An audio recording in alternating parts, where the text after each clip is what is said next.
Welcome back, everyone. Staying in Southwest Virginia, Wise Central taking on Lehigh. Lehigh getting off to a rocky start on offense in the first series of the game for the Generals. Quarterback Tanner Laster hits the wrong player, and the ball lands firmly in the hands of Matthew Boggs for the Warriors.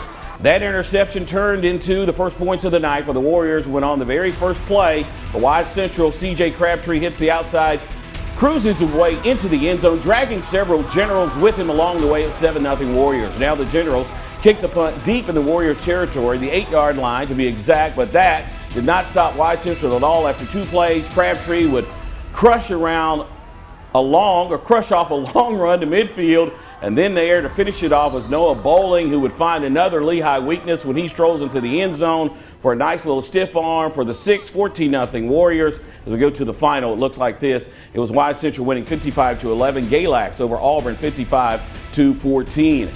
J.I. Burton taking on Castlewood and leading 6-0 when we got there. 9:54 left in the game. Castlewood is in the red zone and pushing his way in through the Raiders defense. Jeremiah Allen putting 6 on the board and the PAT to follow. Castlewood led 7-6. Then the Raiders would stall on their very next play, offensive series, but then it was their turn to play defense. They took advantage when Mikey Culbertson would spy the ball, get the J.I. Burton interception. After the INT, the Raiders failed to secure any points after another stalled offensive rally. As we go to the board, it looks like this. J.I. Burton beating Castlewood 28-7. It was also Tazewell over Marion 61-21. Other scores: Fort Chiswell over Grayson 35-21, and Honaker losing to Patrick Henry 55-21. Jesse. Thanks, Kenny.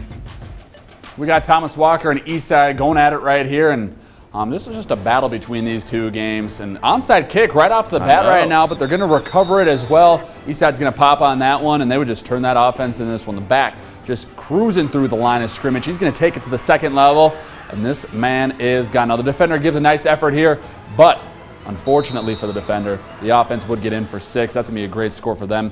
We're going to check this one out right now. Eastside's going to come on top 37-12, while Chilhowie takes down Grundy 42-6.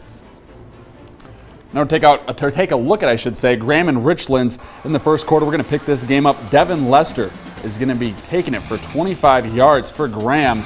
And what an entrance. Yeah, look at the entrance. I love this. So everyone's getting jacked up right now. Now we're going to finally get to the action. Like I said, in the first quarter, Devin Lester runs 25 yards for the Graham touchdown, taking a couple of defenders with him, but it's going to be 6 for them. Now, later in the first quarter, he would be rejected for targeting, so big loss for them. But Cade Simmons is going to push through for a 6-yard Richlands touchdown for this one. And Simmons, we'll see him, Will Tater. But unfortunately, he will throw an interception on that play. We couldn't get to that one. But Graham is going to come out on top 37-10, and Holston's going to beat Hurley 28-22. Now another score here. Roll Retreat taking down Northwood 26-0. And you got that score? Nothing? No score. No score from that one. All right. So where George Witt is not going to have a score against Bland, so we get right there. So we're all good with that one. That'll do it for our football action, but if there's a score or highlight you missed, then please log on to our website, WJHL.com, shortly after this show. But when we can get back, Kenny's going to wrap up the day in sports, so stay with us.